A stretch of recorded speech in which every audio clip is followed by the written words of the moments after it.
नमस्कार, मैं हूं आपके साथ मोनिका गुप्ता और आप देख रहे हैं हर खबर। आपका स्वागत है हमारा खास डिबेट शो मसला में।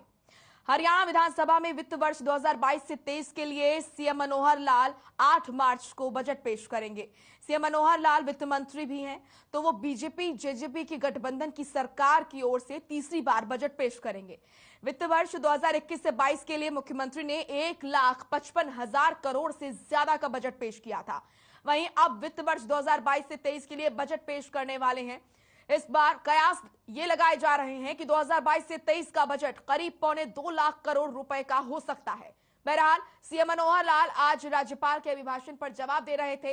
इस दौरान सीएम की आलोचना का स्वागत भी सीएम ने किया और शेरो शायरी भी सीएम ने की। सीएम ने आज सदन में क्या कुछ कहा, पहले आप वो सुन लीजिए, फिर करते हैं चर्चा की शुरुआत।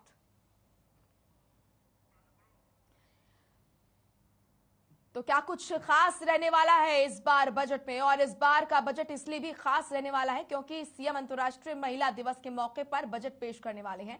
तो सीएम के पिटारे से महिलाओं के लिए क्या कुछ निकलने वाला है, पहले आप सीएम का बयान सुनिए, फिर आपको पिछले बजट के बारे में भी बताएंगे। पहले आप सीएम को सुनिए।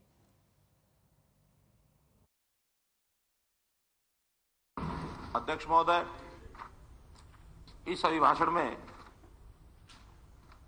सरकार द्वारा विगत वर्षों में राज्य के चहुमुखी विकास की जो ऐतिहासिक काम हमने किए और अंत्योदय को हासिल करने के लिए जो मील के पत्थर हमने स्थापित किए हैं, उन पर तथा भविष्य में प्रदेश के विकास का जो हमारा विजन है उसके ऊपर विस्तार से उन्होंने प्रकाश डाला है। अभिभाषण के चर्चा के दौरान प्रदेश के विकास और लोगों की भलाई के लिए रचनात्मक सुझाव दिए हैं, जिसका मैं स्वागत करता हूं। शौक से निकालिए मेरे किरदार में नुक्स, मेरे किरदार में आप नहीं होंगे तो मुझे तराशेगा कौन। आपने आलोचना भी की होगी तो मैं उसको इस रंग से लेता हूं। नहीं, मैं आपको पहले से इस बात के लिए आपकी आलोचना का स्वागत करता हूं कि अगर आप आलोचना नहीं करेंगे तो आखिर हमको भी तो कोई ना कोई तराशने वाला चाहिए। तो हम अपने आप को आपके आलोचना के माध्यम से, माननीय अध्यक्ष जी के मार्गदर्शन से और राज्यपाल जी की भी जो उपलब्धियां उन्होंने बताई हैं उस अनुसार आखिर तो विपक्ष की जो अपनी भूमिका होती है आपने निभाई है। भले आपने आलोचना भी की है, उस आलोचना का मैं पक्षधर हूं। लेकिन एक बात मैं आज ही बताऊं, मैं बजट का भाषण भी पढ़ूंगा, अपनी बजट की मांगे भी रखूंगा, उसके बाद भी विपक्ष क्या कहेगा वो आज ही बता देता हूं।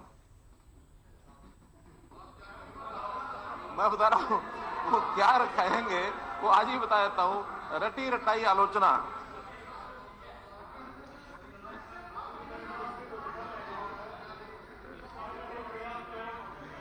आप कितनी ही आलोचना कर लें, इतनी ही आलोचना कर लें, जो उड़ने का शौक रखते हैं वो गिरने का खौफ नहीं करते।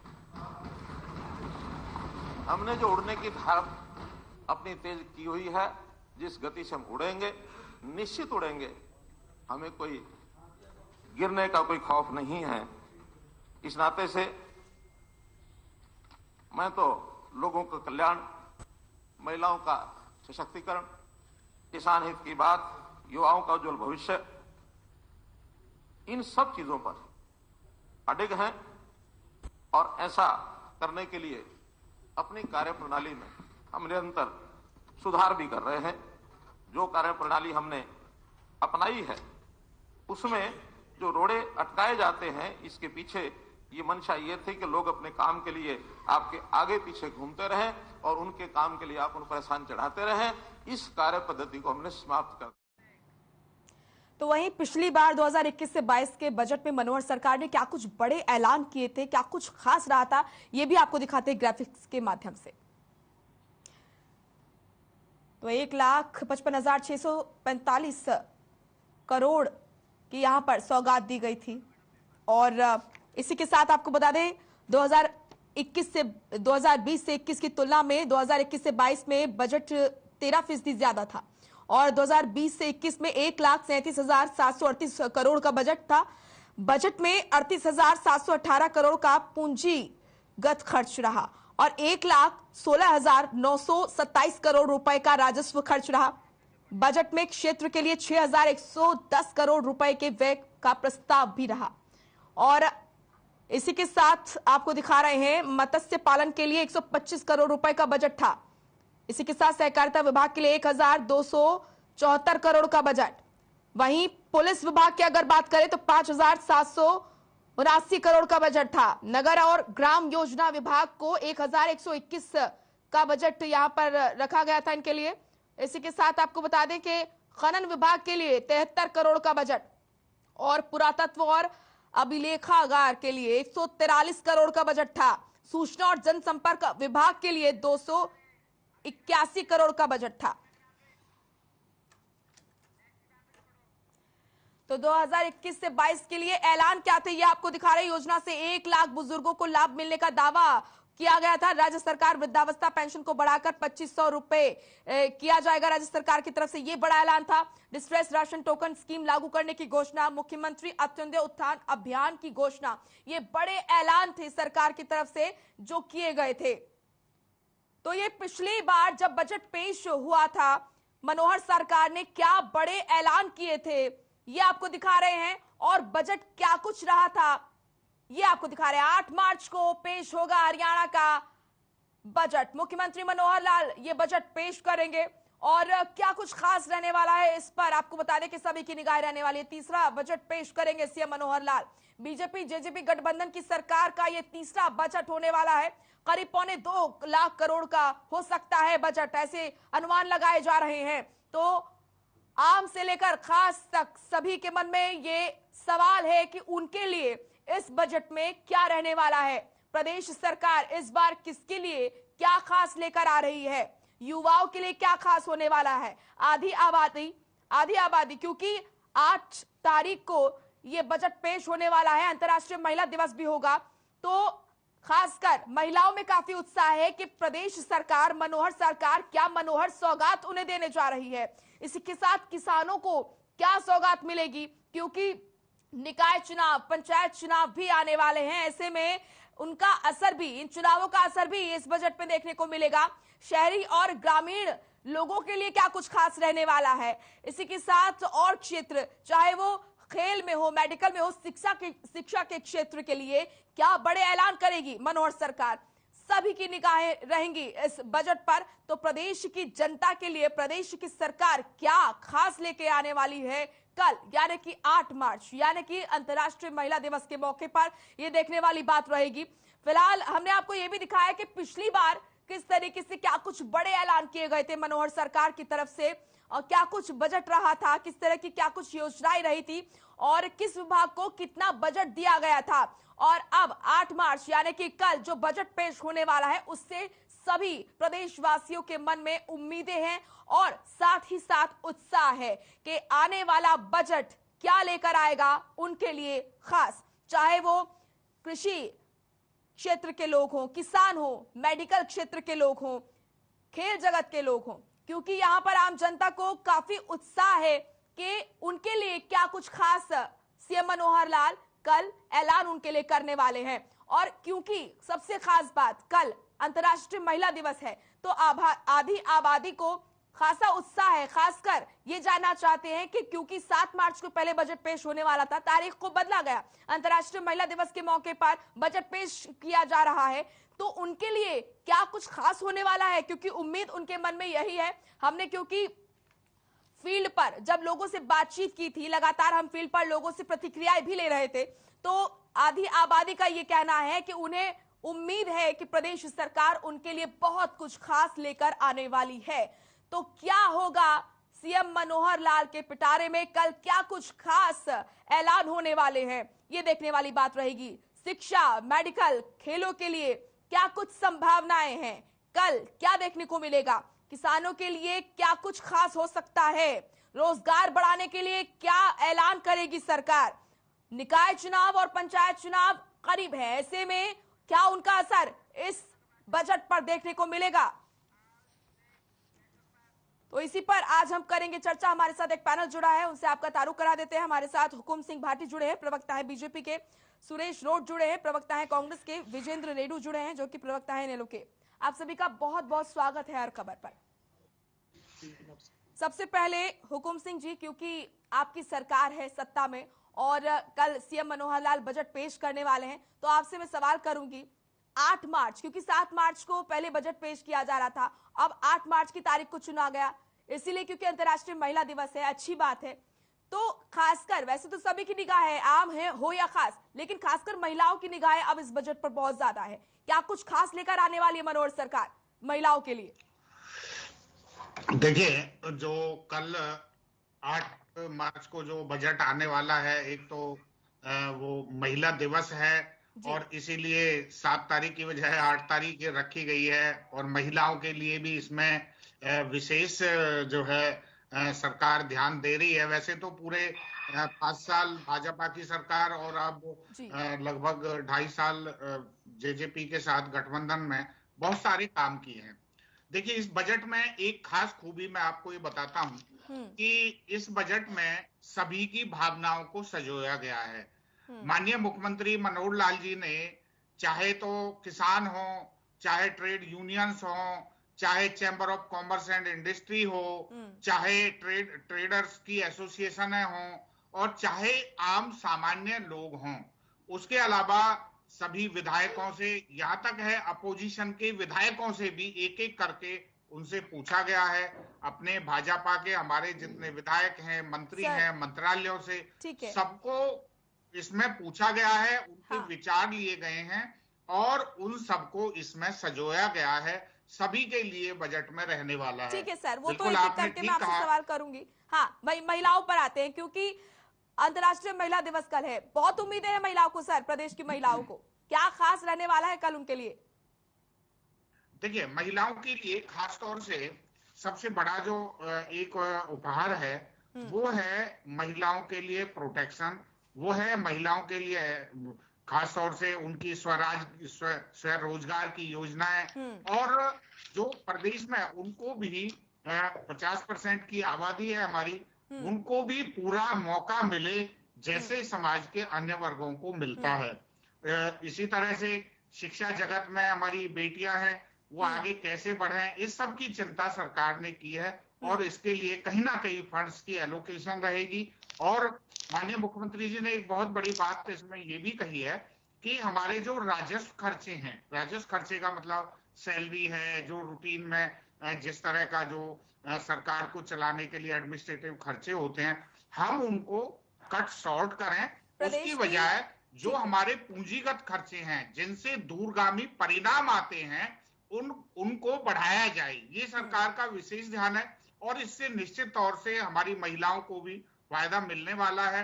बहुत सारी योजनाएं, पिछली ये तीसरा बजट है अब गठबंधन सरकार में भी और पिछली योजनाओं में उससे पहले 5 साल में भी बहुत सारी योजनाएं सरकार लेकर आई और उनका फायदा सभी को मिला, महिलाओं को भी उसका फायदा मिला। हालांकि जिस तरह के आंसर की मुझे उम्मीद थी सर, वैसा आंसर मुझे मिला नहीं, क्योंकि जब हम फील्ड पर गए और महिलाओं से हमने ये कहा कि तुम आपको क्या उम्मीद है सरकार के इस बजट से, तो उन्होंने कहा कि हमें जो चाहिए प्रदेश सरकार से वो है बराबरी, शिक्षा, रोजगार और सुरक्षा। ये 4 चीजें हमें चाहिए प्रदेश सरकार से और उन्हें उम्मीद है कि कल जब बजट पेश होगा तो ये सौगात उन्हें जरूर मिलेगी, इस पर काम जरूर किया जाएगा। ठीक है, सुरेश रोड जी, अब आपके पास में आऊंगी। क्या आपका कहना है, कल बजट पेश होने वाला है, आपको क्या लगता है किस सेक्टर पर ज्यादा विशेष तौर पर ध्यान देना चाहिए प्रदेश सरकार को? मोनिका जी, सबसे पहले तो आज के पैनल में एकमात्र महिला होने के नाते मैं आपको अंतर्राष्ट्रीय महिला दिवस पर शुभकामनाएं कांग्रेस पार्टी की तरफ से देना चाहता हूं। शुक्रिया सर, थैंक यू। और उसके बाद मैं आदि आबादी की आपने जो बात की है, तो ये हम सब के लिए एक सरोकार रखने वाला विषय है। बड़ी अच्छी आपने बात की। कांग्रेस पार्टी भी यही चाहेगी कि हमारी जो चुनी हुई सरकार है माननीय मनोहर लाल खट्टर जी की, और उनके हाथ में ही बजट पेश करना भी है। ये बहुत कम मुख्यमंत्रियों के हाथ में ऐसा था लेकिन खट्टर साहब की अगर इच्छा शक्ति है तो बजट भी उन्हीं ने पेश करना है, ये अच्छी बात है। और कांग्रेस पार्टी तारीख जैसे चेंज की 7 से 8 तारीख उन्होंने की, अंतर्राष्ट्रीय महिला दिवस के संदर्भ में की, तो हम अपेक्षा भी करते हैं कि सिर्फ तारीख और नाम बदलने से कुछ हासिल नहीं होता। कल वो महिलाओं के लिए आपने बड़ी अच्छी बात कही कि सबसे पहले तो बराबरी होना चाहिए। आत्म सम्मान और सम्मान की जो बात है वो सबसे पहले आती है। महिलाओं को पुरुषों के बराबर बराबरी हो, और उसके साथ साथ दूसरी बात आती है बराबरी कैसे होगी। तो आपने भी बोला कि शिक्षा के बारे में है, शिक्षा का बजट कितना बढ़ा रही है सरकार, स्कूलों में क्या फैसिलिटी दे रहे हैं। जैसे हमारी आदरणीय नेता प्रियंका गांधी जी ने यूपी में महिलाओं के लिए जो घोषणाएं की हैं, वो उनको आत्मनिर्भर और बराबरी का दर्जा हासिल करने के मुकाम को एक तरह से सिरे चढ़ाने के लिए की गई। वो उनको वर्गलाने के लिए या उनको उनका वोट हासिल करने के लिए नहीं है। तो हम भी अपनी सरकार से, जो हरियाणा प्रदेश की हमारी चुनी हुई सरकार है माननीय खट्टर साहब की, तो कल ये अपेक्षा रखते हैं, हमको इस विषय पे राजनीति नहीं करना चाहेंगे, बल्कि ये चाहेंगे कि वो महिलाओं के लिए सुरक्षा के लिए सबसे पहली बात आती है कानून व्यवस्था सही हो, ताकि महिला सुरक्षित हो, और वो तभी स्कूल कॉलेज जा सकती हैं, तभी वो जॉब कर सकती हैं, या अपने पांव पे खड़ा होकर अपना रोजगार चला सकती है। तो ये सभी चीजें हम कांग्रेस पार्टी चाहेगी कि सामाजिक तौर पे और शिक्षा के लिए, तो उनको तभी दर्जा मिलेगा जब वो सरकार कुछ फैसिलिटी प्रोवाइड करेगी। हम जानना चाहेंगे बीजेपी के साथी से कि आप 8वीं तक बच्चियों के लिए क्या सुविधा दे रहे हैं, 10वीं वाली बच्चियों को जो पढ़ती हैं उनको क्या दे रहे हैं, आप ग्रेजुएशन के लिए क्या कर रहे हैं, उनको जॉब के लिए क्या अवसर दे रहे हैं, आप दूसरे बच्चों से हटके, जो बॉयज है हमारे, उनसे हटके गर्ल्स के लिए क्या प्लानिंग है सरकार की। अगर आप महिला दिवस, अंतर्राष्ट्रीय महिला दिवस को बजट के लिए चयनित करते हैं, तो आपके पास कुछ 5 या 4 या 10 पॉइंट ऐसे भी होने चाहिए कि आप इस दिन ये विशेष चीजें करने जा रही हैं। रूटीन में बजट पेश होता है, वो 6 को हो जाए, 7 को हो जाए, 9 को हो जाए, तो 8 को अगर किया है, तो उसके लिए बीजेपी को सबसे पहले, आपने मेरे से पहले ठीक पूछा बीजेपी के हमारे मित्र को, और इन्होंने बताना चाहिए कि कल के बजट में महिलाओं के लिए विशेष तौर पे ये 2, 4, 5, 10 चीजें अलग से होंगी, जो पहले नहीं थी, या इनकी सरकार अभी तक ध्यान नहीं दे पाई। चलो दे रहे हैं, दुरुस्त आई, कुछ भी आप कीजिएगा। जहां तक हमारा मोनिका जी कंसर्न है कांग्रेस पार्टी का, तो आधी आबादी जो आज के दौर में, क्या प्राचीन काल से ही जैसे घर की रसोई का जो काम है वो ज्यादातर महिलाओं को देखना होता है हर घर में, तो गैस सिलेंडर की जो बात है, क्या महिलाओं को राहत देते हुए कल को गैस सिलेंडर का रेट घटा रही है हमारी माननीय मनोहर लाल खट्टर जी की सरकार? जी, देखना दिलचस्प रहेगा कि कल, क्योंकि खास तौर पर ये तारीख चुनी गई है अंतर्राष्ट्रीय महिला दिवस की, कि जो बजट है वो पेश किया जाएगा, किस क्षेत्र की महिलाओं को क्या कुछ सौगात मिलने वाली है, ये बहुत खास रहने वाला है कल देखने के लिए। हुकुम जी, कल माफ कीजिएगा, आपसे आज मैं इस पर प्रतिक्रिया भी लूंगी। अभी फिलहाल विजेंद्र रेड्डू जी भी हमारे साथ लगातार जुड़े हैं। विजेंद्र जी, आपकी मैं प्रतिक्रिया जानना चाहूंगी। कल बजट पेश होने वाला है, आप क्या कहेंगे, किस तरीके से, क्या कुछ आपको भी उम्मीदें हैं, क्योंकि चुनी हुई सरकार है, जनता के लिए क्या कुछ होना चाहिए, खास किस सेक्टर के लिए क्या कुछ होना चाहिए, क्या कहां कमी नजर आती है? मोनिका जी, सबसे पहले इंडियन नेशनल लोकदल पार्टी की तरफ से समस्त महिला वर्ग को बहुत बहुत बधाई देते हैं अंतर्राष्ट्रीय महिला दिवस की। भगवान करे आने वाले वर्ष में इनकी सभी मनोकामनाएं। हालांकि कल महिला दिवस है, लेकिन आज ही मैं आपकी शुभकामनाएं ले लेती हूँ। Thank you ma'am. इसके बाद मैं कहना चाहूंगा, जिस प्रकार से महिलाओं का दिन इन्होंने चुना है अंतर्राष्ट्रीय महिला दिवस को, सबसे पहले मैं निवेदन करना चाहूंगा आपके लोकप्रिय चैनल के माध्यम से हरियाणा प्रदेश की सरकार से, आज हमारे प्रदेश की हजारों की संख्या में महिला पिछले काफी दिनों से, लगभग 4 महीने से सड़कों पर बैठी, चाहे वो आशा वर्कर हैं, चाहे आंगनवाड़ी वर्कर है। तो मैं उम्मीद करता हूं कल के बजट में कि सबसे पहले हमारी इन बहनों को तोहफा कल मिलने जा रहा है, ऐसी हमारी सोच है, हमारी उम्मीद है। और वास्तव में यदि महिलाओं का ये सम्मान करना चाहते हैं, तो जो महिलाएं अपने घर बार को छोड़ करके, अपने बच्चों को छोड़ करके पिछले 4-4 महीनों से, 5-5 महीनों से रोडों के ऊपर बैठी हैं, लाठियां खाई हैं, लाठी चार्ज हुए हैं, अंदर डाला गया है, कल उन सब को रिहा करते हुए और उनकी सबकी मांगों को मानते हुए, क्योंकि ये तो आशा वर्कर हो चाहे आंगनबाड़ी वर्कर, इसमें तो केवल और केवल महिला ही वर्कर है। तो इसलिए एक तो इनकी मांग पूरी करे इंडियन नेशनल लोकदल पार्टी महिला दिवस के ऊपर पेश किए जाने वाले बजट से इस तरह की आशा रखती। दूसरी बात मोनिका जी, आती है बात बजट की।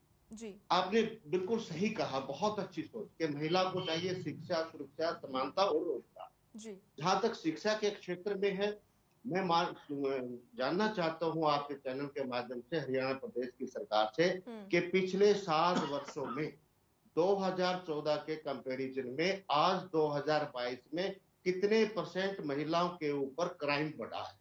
आदरणीय हमारे जो गृह मंत्री अनिल विज जी का एक क्वेश्चन सदन में जवाब दिया था उन्होंने क्वेश्चन का, उसमें लगभग 25% क्राइम बढ़ा है, महिलाओं के ऊपर गैंग रेप के केस बढ़े। तो क्या ये इसी प्रकार से महिलाओं को सम्मान देने की बात करेंगे? दूसरी बात मैं कहना चाहूंगा कि शिक्षा के क्षेत्र में महिलाओं के लिए इन्होंने कितनी अचीवमेंट ली है। आज हमारी बेटियां बसों में सफर करते हुए लड़कों के बीच में धक्का मुक्की होकर के अपने जो डेस्टिनेशन पर पहुंचने का काम करती है, उनको जगह नहीं मिलती है। आपने देखा होगा 2-4 दिन पहले हिसार में भी लड़कियों ने रोड जाम करने का काम किया था। उनको संस्थाओं में आने जाने के लिए सुविधा प्रदान सरकार के द्वारा नहीं की जा रही है। तीसरी बात मैं मोनिका जी कहूंगा, हमारे भाई भी जितना होश के जवाब देने का प्रयास करें भाजपा के प्रवक्ता, कि जो रोजगार के मामले में आज हरियाणा प्रदेश रोजगार के मामले में कहां खड़ा है। आप देखिए, कल का ही शुक्रवार का स्टेटमेंट है, जब शिक्षा मंत्री से क्वेश्चन पूछा गया कि आप शिक्षा के क्षेत्र में कितने पद खाली है, तो 40,000 उन्होंने माना है। 40,000 मीन्स एक टीचर के साथ अगर 30 स्टूडेंट लग तो लाखों के स्टूडेंट आज टीचरों के अभाव में बैठे हैं। तो शिक्षा के क्षेत्र में न लड़के और न लड़की, सारे का सारा शिक्षा जगत का जो ना विनाश करने का इस पार्टी ने काम किया है।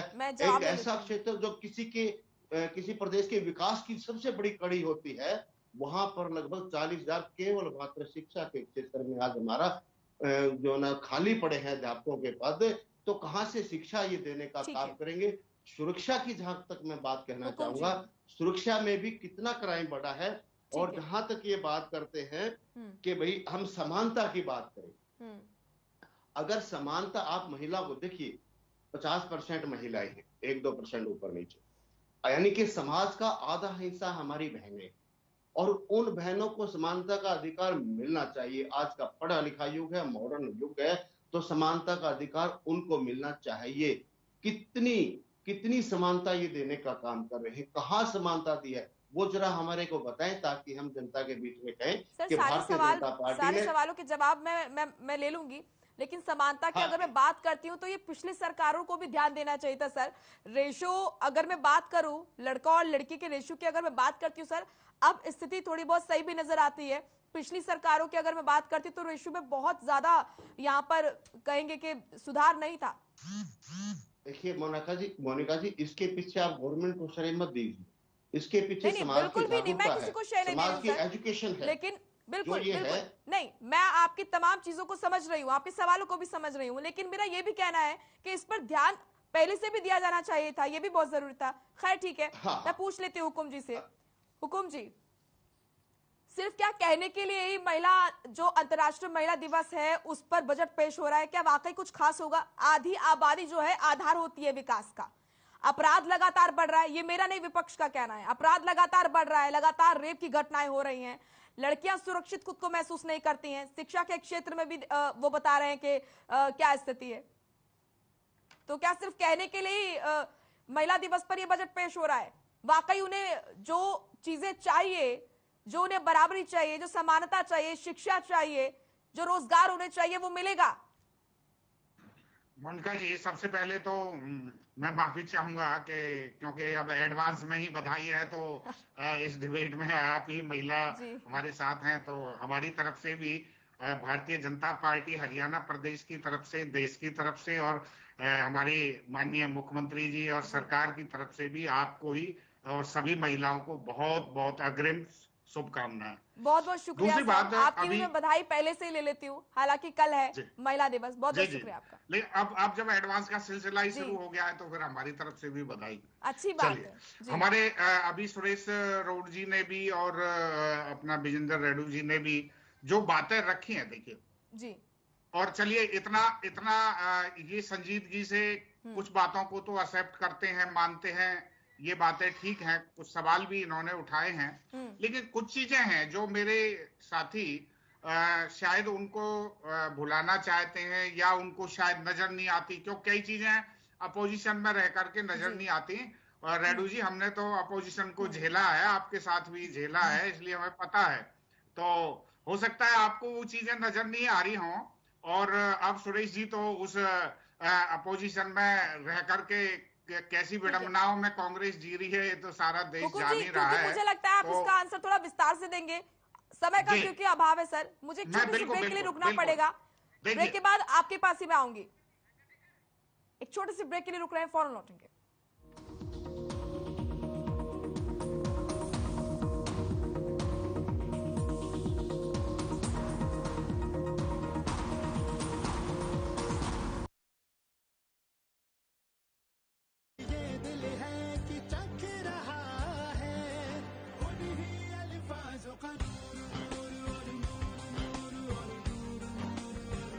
दूर कितना भी जाओ, इस जुबान से दूर ना जा पाओगे। विमल, बोलो जुबान केसरी। हर बीमारी के उपचार के लिए देखिए हमारा खास कार्यक्रम नाड़ी वैद्य कायाकल्प, प्रतिदिन दोपहर 1:30 पर, केवल हर खबर हरियाणा पर।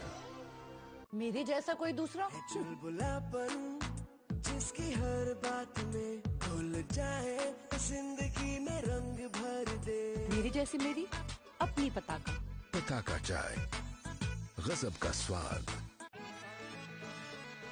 अरे रंगों का उमंगों का, अरे रंगों का उमंगों का जज्बा कहाँ रुकता है, मन साफ है तेरा अंदर तो बाहर दिखता है। हर रिश्ते का एहसास रखते हैं, हर घर में अपनी पहचान खास रखते हैं। हम निरमा एडवांस हैं, मन की तरह कपड़े भी साफ रखते हैं। निरमा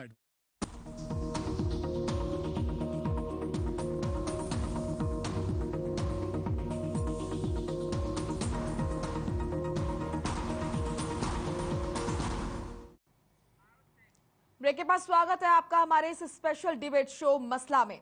कल यानी कि 8 मार्च यानी कि अंतर्राष्ट्रीय महिला दिवस के मौके पर मनोहर सरकार बजट पेश करेगी। इस बजट पर सभी की, आम से लेकर खास तक सभी की निगाहें हैं, लेकिन खास तौर पर महिलाओं की अगर बात करते हैं तो उनकी उम्मीदें इसलिए ज्यादा बढ़ जाती है क्योंकि इस तारीख को बजट पेश करने के लिए चुना गया है। हम लगातार अपने मेहमानों से चर्चा इस पर कर रहे हैं। हमारे साथ बीजेपी, कांग्रेस और इनेलो से जो प्रवक्ता है वो जुड़े हुए हैं। हुकुम जी, आप बता रहे थे, क्योंकि मैंने आपसे सवाल किया था कि आधी आबादी जो है वो आधार है विकास का, उनके लिए क्या कुछ खास रहेगा। जैसे कि अभी विजेंद्र जी ने भी सवाल उठाया था कि अपराध की स्थिति भी अगर देखी जाए तो वो बिगड़ी हुई है, लगातार महिलाओं के खिलाफ अपराध बढ़ रहा है, शिक्षा के क्षेत्र में भी सुधार नहीं है, और अन्य क्षेत्र की भी अगर बात करें तो उन्होंने कहा कि समानता महिलाओं को नहीं मिल रही है। तो इस बार क्या कुछ खास होगा? क्या सिर्फ कहने के लिए महिला दिवस पर यह बजट पेश हो रहा है? देखिए मोनिका जी, मैं सबसे पहले सुरक्षा की बात पर ही आता हूं कि पिछले 5 सालों में और जो हमारा जेजेपी गठबंधन के साथ समय रहा 2-2.5 साल का, उसमें महिला थानों का खोलना, जो पहले नहीं थे, स्पेशल महिला थाने नहीं थे, महिला पीसीआर का होना, कॉलेजों के बाहर महिला पुलिस की लगातार व्यवस्था रखना, छात्राओं के लिए बस की सुविधा उनके कॉलेज से और उनके गंतव्य तक जाने के लिए बसों की सुविधाएं देना, ये विशेष काम केवल और केवल महिलाओं को केंद्र में रख करके ये काम किए गए हैं। उसके अलावा मैं एम्प्लॉयमेंट की अगर बात करूं, सेल्फ हेल्प ग्रुप जिनका केवल कांग्रेस के समय नाम आता था, मैं राजनीति नहीं कर रहा इस बात के लिए, लेकिन सेल्फ हेल्प ग्रुप को भी उसी तरह बना दिया गया जैसे कि कोई कंपनी है, पार्टनरशिप फर्म है और कोई ऑर्गेनाइजेशन है, उसका बिल्कुल उस तरह से उसको एम्पावर्ड किया गया।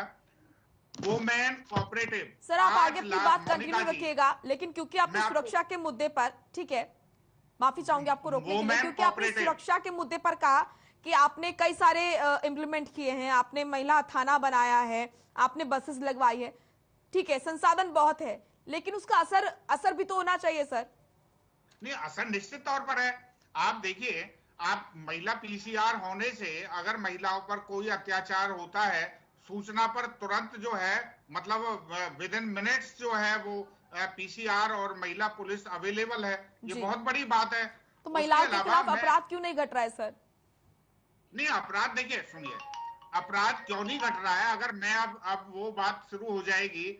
मैं निश्चित तौर पर एक बात कहता हूं, कांग्रेस के समय, INLD के समय हम भी इनके साझेदार रहे हैं, भारतीय जनता पार्टी साझेदार रही है। FIR दर्ज करने के लिए जूते रगड़ने पड़ते थे, सिफारिशें करानी पड़ती थी। आज फ्रीक्वेंटली, बिल्कुल बिना किसी सिफारिश के, बिना जोर जबरदस्ती FIR दर्ज होती है। उस समय आप ये कह रहे हैं क्योंकि पहले FIR नहीं लिखते थे इसलिए अपराध नहीं था। बिल्कुल, इसमें कोई दो राय नहीं है। लोग घूमते रहते थे, कोर्ट का दरवाजा खटखटाते थे, तब जाकर के कहीं FIR लिखी जाती थी, ठीक है, इसका मैं जवाब दूंगी, सिफारिशें लगती थी सुरेश जी से।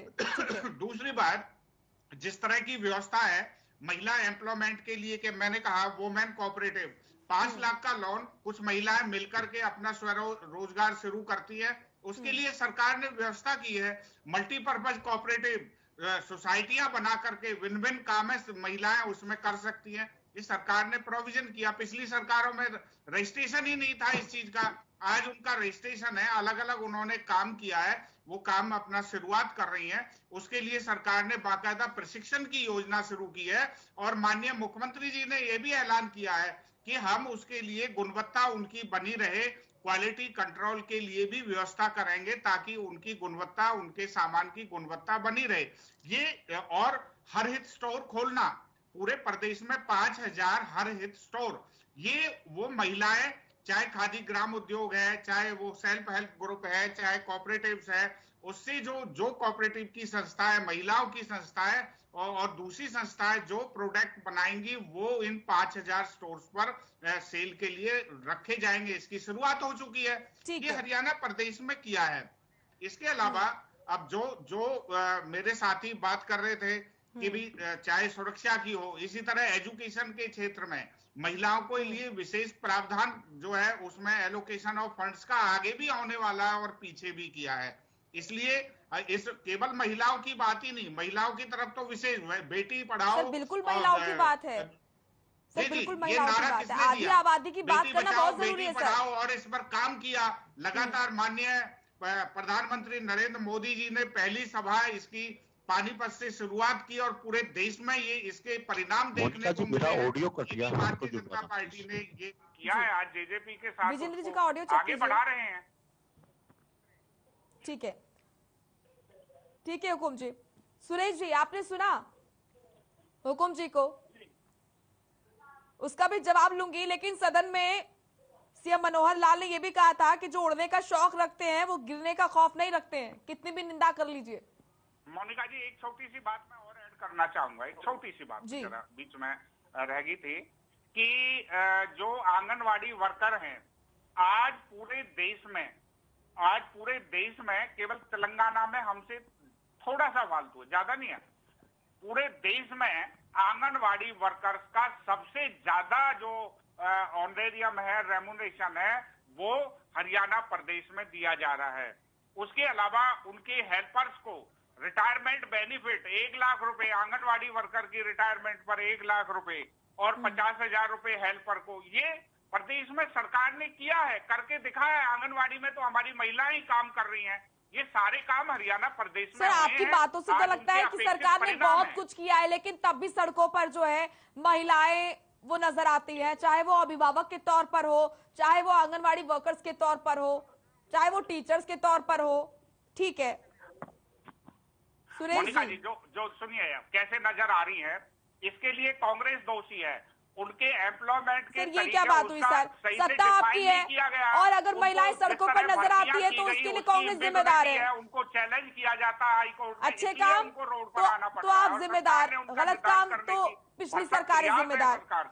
ठीक है सुरेश जी। मोनिका जी, बहुत अजीब बात बीजेपी की तरफ से आ रही है कि 7.5 साल 8 साल के लगभग से सत्ता में है और नाच न जाने आंगन टेढ़े वाली बात, जो बात आती है कि कांग्रेस दोषी है, नेहरू जी दोषी है। और मैं बताना चाहता हूं कि बीजेपी की तैयारी अंतर्राष्ट्रीय महिला दिवस पर वैसे मुझे कहते हुए अच्छा नहीं लगता, शोभा नहीं देती। हम तो उम्मीद रखते हैं कि हमारी बात ये साबित ना होने दें जो हम आशंका हम प्रकट करने जा रहे हैं। अभी इन्होंने बड़ी से बड़ी उपलब्धि सेल्फ हेल्प ग्रुप की बताई, वो भी किसी कागज पे पढ़ के या व्हाट्सएप देख के, जो मेरे साथी नजर आ रहे थे। बात होनी चाहिए, हमने महिलाओं को राष्ट्रपति तक बनाया, कांग्रेस पार्टी ने देश की प्रथम प्रधानमंत्री श्रीमती इंदिरा गांधी जी को बनाया, हमारी राष्ट्रीय अध्यक्षा श्रीमती सोनिया गांधी जी हैं। बात कहां से कहां है? अरे आप एमएसएमई में बताइए ना कि आज कौन सा युग में चल रहे हैं आप? 1947 से पहले की बात कर रहे हो। सेल्फ हेल्प ग्रुप की बात है, ये बहुत छोटे दर्जे की बातें हैं, ये प्रशासनिक तौर के काम है। ये मुख्यमंत्री बजट पेश कर रहे हैं, इसमें आप एनजीओ की बातें कर रहे हैं। आप ये बताइए कि एमएसएमई, अगर आपको पता है एमएसएमई क्या होता है, आप महिलाओं का अगर कोई उत्थान करना चाहते हैं, आप उनके लिए ये बताइए कि बजट में आपने लघु उद्योग के तौर पे या फिर उनको शिक्षा में उनका जो स्तर है उसके लिए क्या किया, उनको वजीफा क्या दे रहे हैं आप, उसकी जो एक तरह से ट्रांसपोर्टेशन की क्या सुविधा दे रहे हैं। मैं रेड्डी जी की बात से सहमत हूं कि हरियाणा रोडवेज की बसों में लड़कियों को स्कूल और कॉलेज जाने में कितनी दिक्कतें हो रही हैं। आप फीस की बात छोड़िए, आप प्रॉपर ट्रांसपोर्टेशन नहीं दे पा रहे। लड़कियां ही क्या, लड़कों को भी दिखते हैं, हर रोज कुचले जा रही है बसें। शराब पी के ड्राइवर उन बसों को चला रहे हैं, कंडक्टर सरकारी, ड्राइवर प्राइवेट। ऐसी सरकार आई है, कभी कहते हैं हम 2 इंजन की सरकार है। अरे आप एक बस में 1 इंजन बस के तो आपने 2 बस बना दी एक की, उसको तो आप 1 इंजन की रख नहीं पाए, आप 2 इंजन की सरकार चला रहे हो। इतने एक्सीडेंट 2014 से लेके गिनती कर लीजिएगा, हरियाणा बना मेरे ख्याल इतने एक्सीडेंट हरियाणा रोडवेज की बसों ने नहीं किए होंगे जितने इनके समय में किए हैं। अभी करनाल में एक बच्चे को रेड लाइट पे खड़े हुए बच्चे के ऊपर बस चढ़ गई, जो ये परमिट वाली बस थी। और वो बड़ी मजेदार बात है मोनिका जी, कभी आप खोजी पत्रकारिता करते हुए इस चीज को कवर करना। वो यूपी से नरेंद्र मोदी जी की रैली से आई थी वो बस, शराब पिया हुआ ड्राइवर पब्लिक ने पकड़ा और पुलिस ने उसको भी छोड़ दिया उसके फोन आने से, क्योंकि मुद्दों के लिए हम अलग से एक डिबेट रख लेंगे। यूपी से आई थी मुद्दे पर रहते हैं, वो अपने सही रूट पे नहीं थी। ठीक है, इस तरीके से आप क्या क्या बातें आप करेंगे? बजट जो पेश होगा, क्योंकि जनता आपको देख रही है सर, ठीक है, बजट जो पेश होगा उससे क्या उम्मीद है जनता को है, पैकेज उस पर बात कर लेते हैं, हम उसका स्वागत करेंगे। ठीक है, ठीक है, ठीक है। विजेंद्र जी। हाँ मोनिका जी, देखिए मैं ये कहना चाहूंगा, हमारे साथी ने बताया कि हमने महिला थाने खोल दिए, हमने महिलाओं की पीसीआरें अलग से लगवा दी। वास्तव में खोले आपने महिला थाने, हम स्वागत करते हैं जी। और महिलाओं की पीसीआर भी हमने लगवाई।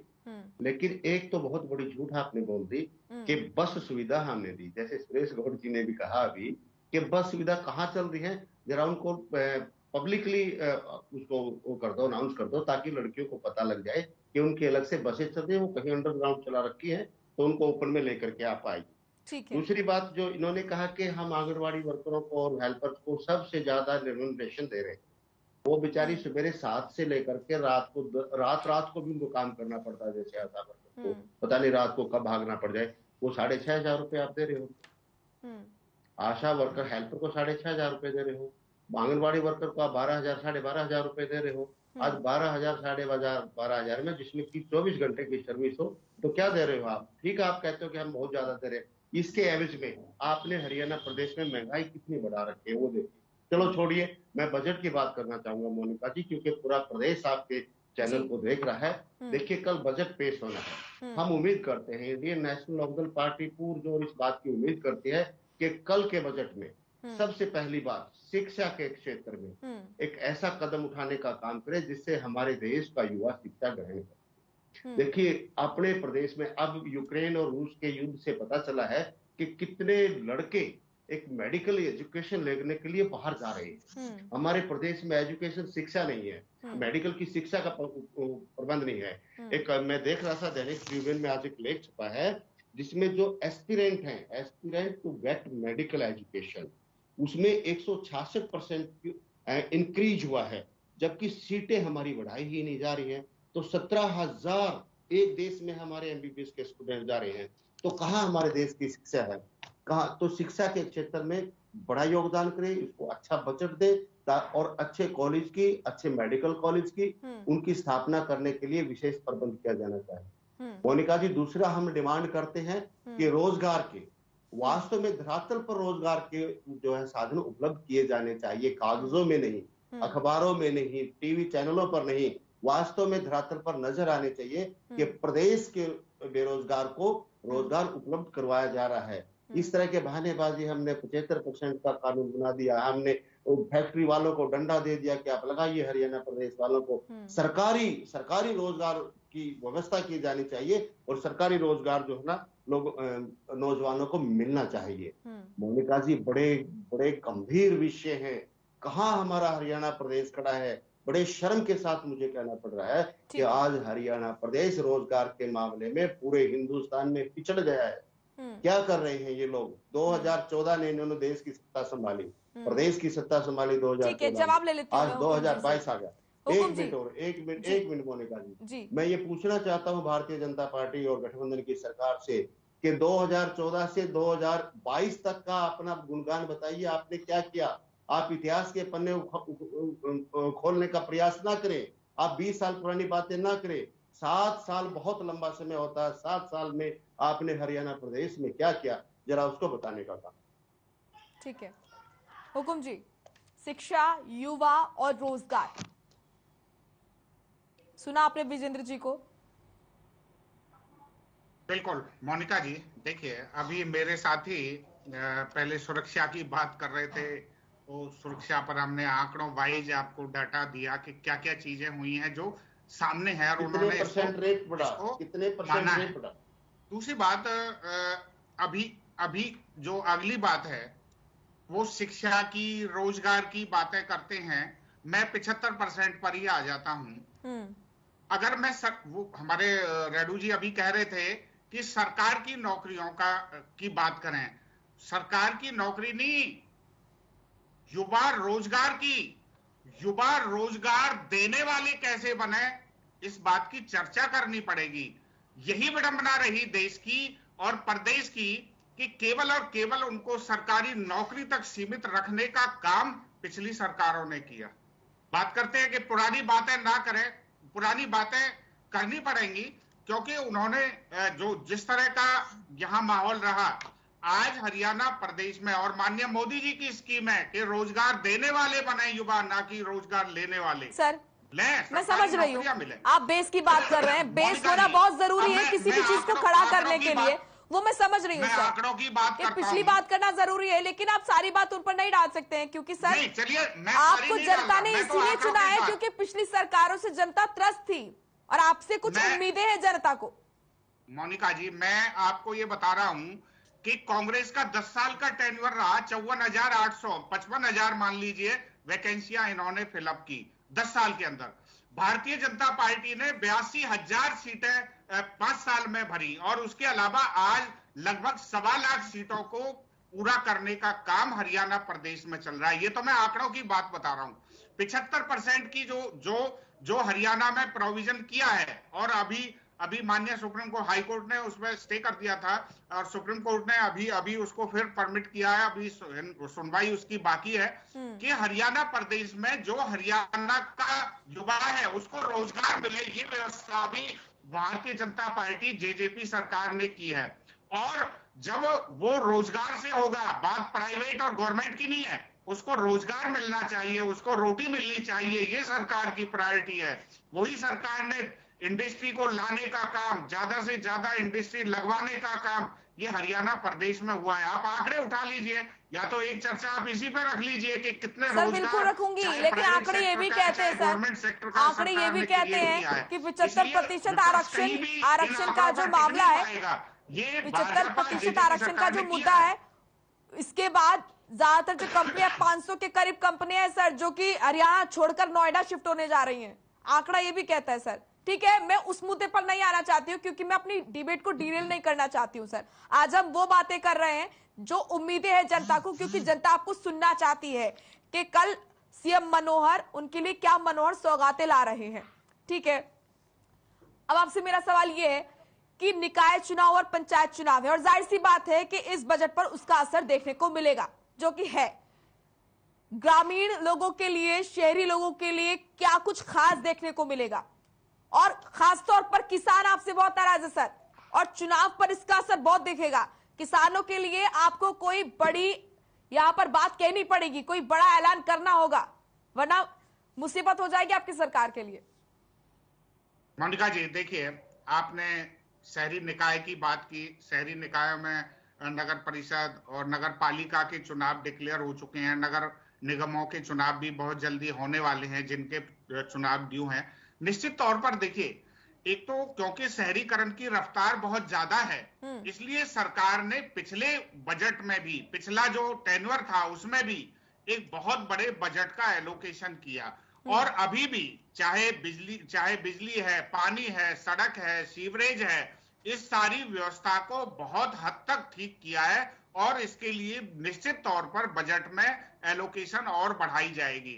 ग्रामीण व्यवस्था की जहां तक बात है, गांवों में रोड्स को पक्का करना है, उनकी गलियों को पक्का करना है, पानी की निकासी की व्यवस्था करना है। आप देखिए, मैं गांव से संबंधित, मोनिका जी बहुत थोड़े मैं बताता हूं, जो तालाब और जोहड़ थे उनको जीर्णोद्धार का काम किया, उसके लिए अलग से कमीशन बनाया ताकि गांव की गलियां जो पक्की हैं वो पानी से दलदल ना हो जाएं। ठीक है, ये सरकार ने किसानों किया के लिए, है सर, और किसानों अभी के भी लिए इस क्या बजट होगा? में उसका आ रही हूं। एलोकेशन रहेगा।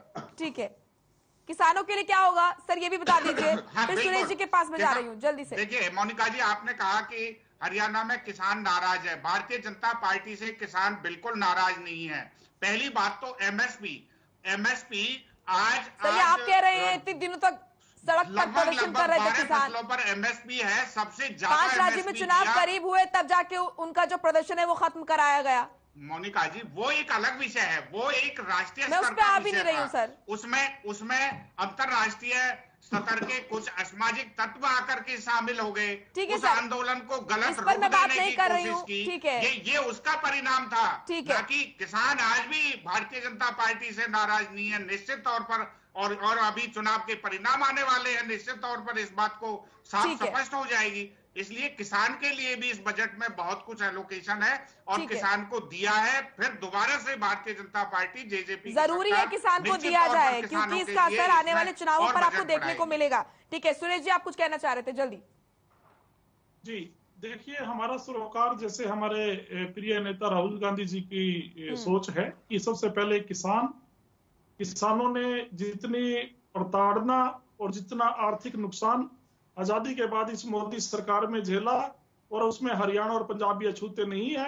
कल के बजट के संदर्भ में हरियाणा के किसानों को जो बेचारे अपनी जान से चले गए, उनके आश्रितों को अभी तक मुआवजे तक की कोई सरकार ने पहल नहीं की है। ये कांग्रेस पार्टी की मांग है कि सरकार सबसे पहले किसानों की जो घोषणा की गई थी मुआवजे की या उनकी और समस्याओं की, एमएसपी की, उसके बारे में आप कीजिएगा। दूसरी बात हमारी जो युवाओं के लिए है, जो बेरोजगारी की मुद्दा एक बना हुआ है आज की डेट में, उनको अवसर उपलब्ध कराए। जो खाली पोस्टें पड़ी हैं उनको सरकार भरे। ये कह रहे थे कि कांग्रेस ने सरकारी नौकरियों तक ही सीमित रखा। आप अगर सरकारी नौकरी ही दे दें तो बहुत अच्छी बात है। कांग्रेस पार्टी ने ये माहौल भी दिया, ना तो मनोहर लाल खट्टर जी सरकारी नौकरी करते थे, ना नरेंद्र मोदी जी। आज एक माननीय देश के प्रधानमंत्री हैं और दूसरे माननीय मुख्यमंत्री हैं हरियाणा के। ये सुविधाएं, ये माहौल, ये लोकतंत्र, ये कांग्रेस पार्टी की देन है कि आम घर में जन्म लेकर कोई मुख्यमंत्री और प्रधानमंत्री बन जाता है। ये आपकी सोच छोटी है। आप कांग्रेस पार्टी ने क्या दिया, आप उस बात को सोच भी नहीं सकते कभी। और दूसरी बात है, बार बार एक महिला थाने खोलने की बात करते हैं। कांग्रेस पार्टी के समय में भी महिला सेल थी हर थाने में। बात बिल्डिंग की नहीं होती कि एसपी ऑफिस में एक ऑफिस खोल के अगर महिला सेल बनी हुई थी, आप एक बड़ी एसपी ऑफिस के बराबर की बिल्डिंगें बना के आप लोगों ने अगर महिला थाने खुलवा दिए। लेकिन मैं कुरुक्षेत्र से संबंध रखता हूं, कुरुक्षेत्र में एक तत्कालीन डीएसपी को एफआईआर दर्ज करके और एक तरह से उस पर केस कर दिया। एफआईआर दर्ज हुई, सस्पेंड किया गया सरकार के द्वारा। वो शायद महिला थाने की भी इंचार्ज थी। आप बात करते हैं महिला थाने खोलने की, कि बिल्डिंग थोड़ी काम करेगी महिला थाने की, इच्छा शक्ति होनी चाहिए। कैथल में तत्कालीन हमारे कैथल जिले की किसान आंदोलन के समय में उनको सस्पेंड किया गया। यह महिलाओं के लिए सम्मान की मैं बात बता रहा हूँ। सुमिता मिश्रा जी एकमात्र आईएएस अधिकारी थी हरियाणा सिविल सचिवालय में, उनको 2-4 महीने के बाद हटाया गया। जल्दी से फिर मुझे विजेंद्र जी के पास भी जाना है। महिलाओं के लिए थाने खोलकर क्या बिल्कुल कांग्रेस की पद्धति को इन्होंने साफ जाहिर किया है कि इनके यहाँ क्राइम करो और बच जाओ। एफआईआर किसके खिलाफ दर्ज हुई है? एफआईआर उनके खिलाफ जिनके खिलाफ कोई क्रिमिनल ऑफेंस है। मतलब ये कांग्रेस में होता था कि बचाते थे, मेरा तेरा करके बचाते थे। ये सुरेश जी आपकी बातों से साफ हो रहा है। बात बोलूं आपकी बात सुन रही, ठीक है? आप कह रहे हैं कांग्रेस का मुख्यमंत्री बनना और कांग्रेस की सरकार में क्राइम होता था, कांग्रेस की देन नहीं है। ठीक है, ये सर, उस लोकतंत्र की देन है जो भारतीय जनता पार्टी में जिंदा है, कांग्रेस में नहीं है। हुकुम जी सुनिए, कांग्रेस एक परिवार चलाता है। ठीक है, आप कह रहे हैं कि कांग्रेस की राज में अपराध होता था और आपके राज में जो अपराध है उसकी एफआईआर होती है, शिकायत होती है। लेकिन सर जोर इस पर भी दिया जाना चाहिए कि अपराध हो ही ना, ये जरूरी है। ठीक है मोनिका जी, इन्होंने 53 साल तक सर, क्योंकि समय का अभाव है, आपके पास भी आऊंगी। मुझे विजेंद्र जी से भी लोकतंत्र की बात करते हैं, लोकतंत्र की दवाई देते हैं, इससे अजीब बात नहीं हो सकती। सुरेश जी मैं आ रही हूँ, एक सेकंड, क्योंकि वक्त का अभाव है, एक एक करके। सर विजेंद्र जी, आपसे भी कमेंट चाहती हूँ। हाँ मोनिका जी, मैं अपने बड़े भाई हुकम सिंह गोड़ के माध्यम से हरियाणा प्रदेश की सरकार को कहना चाहता हूँ, जिस प्रकार से अभय सिंह जी चौटाला ने किसानों के प्रति इतना बड़ा योगदान दिया, चाहे प्रदेश के कोने कोने में घूमे, हॉस्पिटल बनाए और बहुत सारी मदद की और अपने विधानसभा से भी त्याग पत्र देने का काम किया। इसी थीम को लेते हुए मैं हरियाणा सरकार से मांग करता हूं कि क्योंकि आज हरियाणा प्रदेश में और हिंदुस्तान की में भी एक कानून निर्माणी सरकार है, यानी कानून बनाने वाली सरकार है। चाहे वो इन्होंने 3 कृषि कानून बनाए हो, चाहे पराली वाला कानून बनाया हो, चाहे बिजली वाला कानून बनाया हो, चाहे भूमि अधिग्रहण का कानून बनाया हो, यानी जितने के कानून बनाए जन विरोधी बनाए।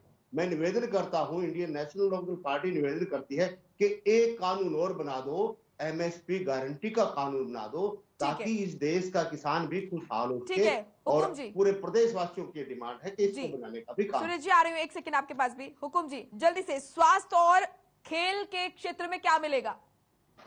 नहीं, निश्चित तौर पर मोनिका जी, कोई भी क्षेत्र अछूता नहीं रहेगा। और आप कोरोना पीरियड से सरकार ने जिस तरह से उबारा है, जनता का कहना है कि डॉक्टर्स ही नहीं है, मिलेगा।